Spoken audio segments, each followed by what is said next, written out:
right, guys, we've got our practice versus the Jags today, tomorrow off, then Saturday, the preseason game. It appears that Jacksonville is not going to bring their starters. We're going to bring our starters for a period of time. I'm going to cover the practice today and some stuff, pull it all together for you. I know there was some consternation. I did film really just kind of pointing out things that Jonah is struggling with. But you've got to understand, I hear some people saying it's Eichenberg 2.0. Guys, his physical talent is not the problem.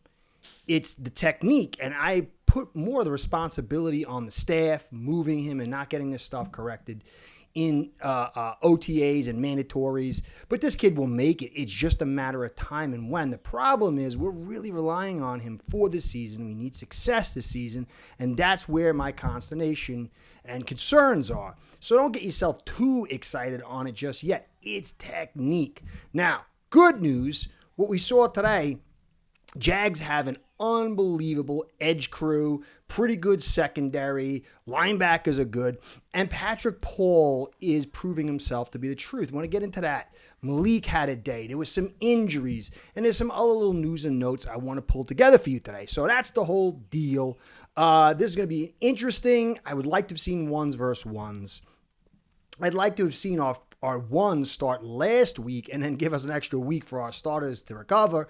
But it's how McDaniel played it. I still think there's going to be a lot of stuff to be gathered through this.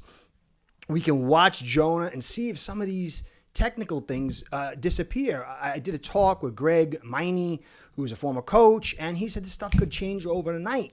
Or if it's fundamental, it could take longer. We don't know. We've got to see. So there is a lot of stuff to talk about today, and that's the whole deal. So please like, subscribe, comment, and view. I've been getting so many subs. I'm grateful, guys. I appreciate all your help because really that's how this thing happens, man. It is. It's just the way it is. So I want to give you a shout out. Shout out to my sponsors because without the two of you, no way, no how is this show going down. Ace Per Head's betting software is the premier white label platform for bookies to manage their players and grow their sportsbook operation. Click the link in the description below to get set up in minutes. Ask for the Curtis promo and get a special introductory discount. All right, first order of business, injuries. Most of them are nothing really to an extent. One has a little concern. I'll go over it. Hill's still out with the oblique. And when we go over this, our offensive performance today, because the defense killed it, which is good news for us because Jags have a lot of tools. But as far as the offense, it struggled. I think Dudley Durong said 10 out of 10 for the defense, 6 out of 10. He was there, 6 out of 10 for the offense. So I want to cover that. But without Hill, it's very difficult. So if we got a 6 out of 10, you add Hill in, it's going to go to a 7 or an 8. He sets the leverage along with Waddle, and it changes the run game. It changes everything. So we've got to keep that in mind. Devon Achane, there's a little concerns. They're talking about the trade with Robinson starting to heat up. I don't know what the deal is. He gets a lot of injuries. A calf, you don't want to mess around with a smaller speed back.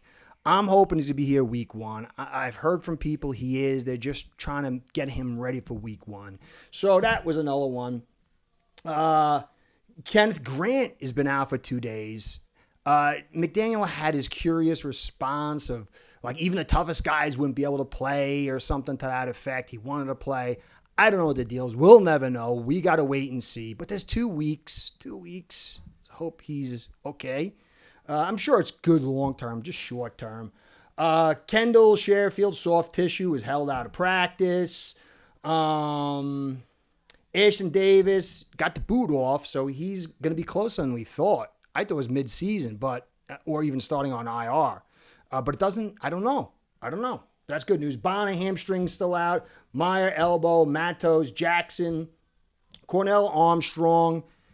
He got injured. I think they can, if he was out for 2 years and he was a low-end player, they can stash him on a practice squad. I don't like to see anyone hurt, but it's not devastating. Before I get to the most notable, Brooks had something today, lower leg thing, but he played through practice. Sometimes when you play guys, you roll that ankle and it bothers you. It's a little bit of a sprained ankle, but not totally serious. If it was, he wouldn't have played. Definitely don't want him getting injured. But 2 weeks, I'm sure he'll be fine. He played through, but there was a little limp afterwards. That's the kind of stuff you get playing football, so I'm not too worried about that. But I am worried about that, if you know what I mean. So the big one is Jalen Wright. Now, he's been struggling in his pass block, which is huge. Fumble issue. His reads aren't the best. He had a nice run for a 5-yard touchdown, as did Ollie Gordon. It looked kind of, he went to a medical attention. The news reports were pretty focused on it. And it could lend to this Robinson thing if Achane, it's bigger than what we're being led on to believe. Now, it could be a week 2 thing, but week 1, without Wright, you only got Ollie Gordon. Somebody was saying the Madison injury is playing out bigger. We don't know. 2 weeks is plenty of time, but it really comes down to Achane. If Achane's in and you got Ollie, you're fine. You're fine. If Achane's not in, it does get concerning. Ollie, look, I get in a whole deal. Right, we spent 2 4th-round picks on, like we do, and then he wasn't seen to be the guy we want, or we couldn't get him to be the guy we want. And now there's talk about the Robinson, whether it's true or not, and Ollie Gordon stepping up. You don't want to see 2 4ths being wasted like that. But Ollie Gordon is a better pass blocker. He doesn't have the speed. I don't think he's as versatile, but the guy's a beast. If we can get holes, if Ollie Gordon was, say, on the Ravens, he could do some major work. He's just got to get over that line of scrimmage, get a little head of steam, and let that power work. So I'm very confident if Achane's in and Ollie Gordon's in, right? It's not a serious thing. Hopefully, he'll be back at some point, but he's still got a long way to go. And sadly, or goodly, however you want to talk about it, Ollie Gordon's risen right up there. He is a favorite among this team, and he's really shown a lot. People talked about if he was drafted last year, he probably would have been a much higher pick, maybe 3rd. So we got the backup, but it sucks to see Wright get dinged like this when he's not doing really well, and we've invested a lot. Got to see how that plays out.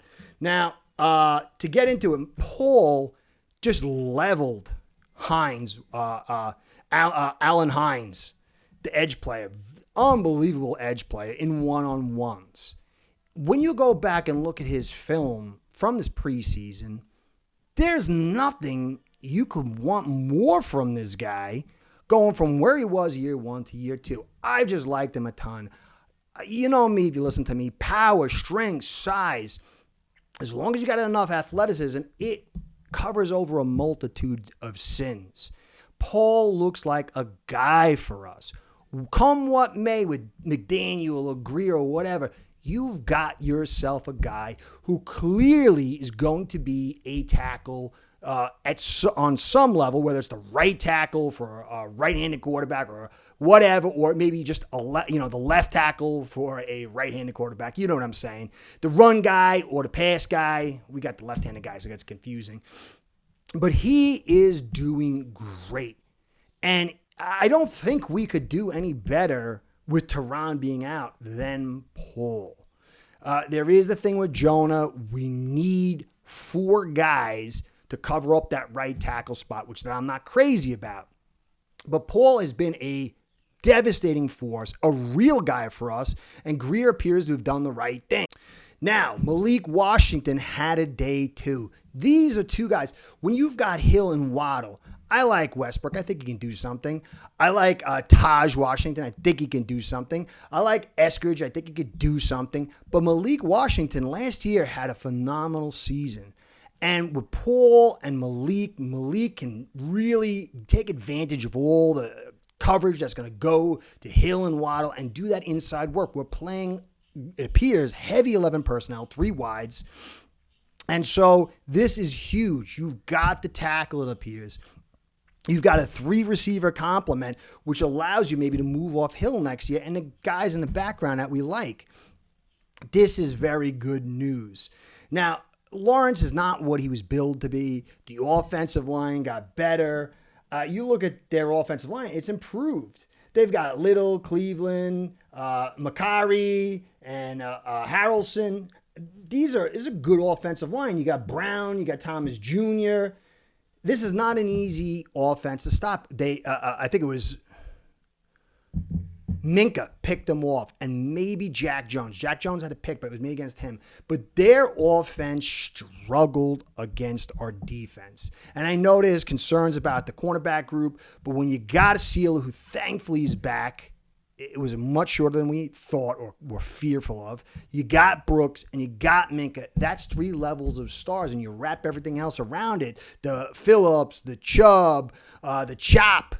You throw Phillips in there, the interior Jordan Phillips, along with Grant. Hopefully he's healthy. You got yourself something to offset if this isn't as good as we hope. It can't be terrible, but so far all season long, the defense has done a pretty darn good job. And with Weaver, who I trust, in Weaver I trust more than Butch Barry and more than McDaniel, although I'm hoping I'm wrong on that, this defense does appear to be a good defense. And that's good. Defense wins championships. It creates consistency. The offensive line and defense are the 2 pieces of consistency, the highest generators of consistency in football, and you got one. Now, going to the other side, they've got Hines Allen, they got Walker, they got a little bit of issues on the interior. They've got Armstead, who's more of a pass rush. He's like 6'7", 290. So this team is built to stop the edge stuff, kind of a little soft in the interior, good secondary, and our offense struggled. Omar Kelly talked about the run game just wasn't there. There was no real runs on a day. There were a couple of little touchdown runs, but in general, the consistency wasn't there. And that's something to be concerned with. But again, Hill not being there does change things. We're not game planning, no Achane. And I'm not saying it's going to remove all our concerns, but it's a big difference. So it'll be very interesting to see where, if all ones are going against their 2s, they should be able to do something. If they don't, as far as the run game or anything, then I think concern levels should start. But Paul, Malik, Waddle, Hill, the whole crew, Tua, the whole thing, it's good. One concern today, we had some drops on the tight end department. The blocking's not good. That is now rising. That tight end group is now rising to be a little more concerned than I think some of us were hoping for. Farrah Brown is not so far what he's been billed to be. We got Waller in today. He's going to catch the football. It's not going to be heavy duty. He's going to be eased into it, but he can't block. So there's good and bad. Tight ends are not as critical when you're running heavy 11 personnel with 3 receivers, but it is important. When you got 3 receivers out there, you don't got the extra big bodies. So that one tight end there has really got to do some good work in the blocking department. And I think that is a real concern. Now, Brewer, he had a pretty good day today. They were talking about him really doing a good job. But again, the interior, that's the biggest weakness of Jacksonville's right now on their team. Armstead is pretty good, don't get me wrong. But it's good to see Brewer kind of dominating. He also had a comment that I understood but wasn't too happy about. He was talking about Chicago and fake toughness and stuff like that. Really, you just don't want to even bring that stuff up because it looks weak. You just don't even mention it. Say, oh, yeah, there was that, and move on. Yes, Chicago didn't do it right. They were overly physical when they weren't supposed to be. But it's your job in the moment to match that. Not to go back in the past and talk about it. You can't. It's just not the right thing. I totally get it because they were probably caught by surprise, but I really wished he hadn't. But did you see him in that video? That guy's arms are huge. He looks like he's gotten bigger. Maybe I might have to start adjusting my take on him because I never realized how big he was. So we'll see. But if you got Paul, you got Daniels who's looking very good. Brewer, if he takes that step up, and then Jonah maybe getting a little bit better, then we might be in the right spot. We've got to run inside. That is going to be the key for the season. Judon, he's been in here. I didn't talk about it too much. Talked about it in the live. He brings a lot, guys, for $4.4 million. He allows you to have depth, a veteran leadership, a physical, violent nature on edge. You pair him with Chop, so Chop's not bound to the run defense. If he's not right there, you can kind of find your spot for him. Gives breathers to Chubb and a backup to Chubb. It gives breathers to Phillips. I love the signing. I always wanted this guy to be on the team. I love the name, and he has dominated. He's come in here, and he had a pretty good year last year, although I don't understand the full context of it. This guy's a great piece for us. I'm not saying he's turning this team into something else, but you can add a guy like that for $4.4 million in a defense that is looking to do what it's looking to do and how much we're going to rely on it. I thought it was great. Great to see him going. Minka, they talked about him being the Swiss Army knife. It was a great article talking about how they did that with Steelers last year, and he didn't do well. Flores kind of wanted him to do that when he got here. He didn't want to do it, but it looks like Weaver's kind of doing that with him this year, bringing him close to the line, having him blitz inside and out, and being that kind of guy moving around. I think he could do it. I thought he could do what Flores wanted him to do. He ended up doing it with the Steelers for like 1 or 2 years when I think their safety Brown went down each of those 2 years. But he had a pick today. And this guy is the field general. He is not the guy you want sitting at the top and just being stagnant. So he had a good day today, and he's a key piece for us. He's a very key piece for us. It'll be interesting to see if he ends up being effective as that Swiss Army knife. Wilson struggling more. Ewers didn't really see any action today. I think that McDaniel put a lot of credibility along with, I think it was Smith, on Wilson, but it doesn't seem to be a good addition. It just doesn't fit. It's kind of like a Brissett thing where Ewers, whether you like him or not, his ability to do what he does kind of mimics in some ways Tua, and it keeps the offense in the same flow. Wilson struggles with the brain stuff. He struggles with the quick reads and release. He's not terrible. I wish we hadn't guaranteed him $6 million. Wish we had gone with somebody else maybe. I don't know who was available, but he's not my guy, and he's not proven to be the guy we need. But the truth is, if Tua goes down for a long period of time, there's nobody we could have got in here to keep us right, to be where we want to be. So he is in case of emergency 2 times over, but he's not doing a great job right now. Now, just a little bit, Agua's on with the Jags. He had a sack today. And so when you pull it all together, you're looking for data points that match up. Paul, data point, good. Malik, good. The receiving group, pretty good. Daniels, good. Brewer, good. Running back group is a little bit of inconsistency. The offensive line and interior is a little bit of consistency. The defense, though, has been straight all the way through. So in the early stages, it looks like this defense is going to be how we're going to carry this team, at least in the early goings. No Hill, though. That oblique, he's got to be ready by week 1. But it was a serious injury. And so we don't even know what this offense is going to be until he's fully in with Achane. But at this stage, McDaniel's the guy who's been here for 4 years. It's his team. He's got most of the same pieces and better pieces at the offense. It's his time. A lot's on the line for him this year, supposedly. He's got the primetime games. He's expected to do. I don't think he needs to win a Super Bowl. Can't come in anything less than second in the division. He's got to get at least 9 to 10 wins.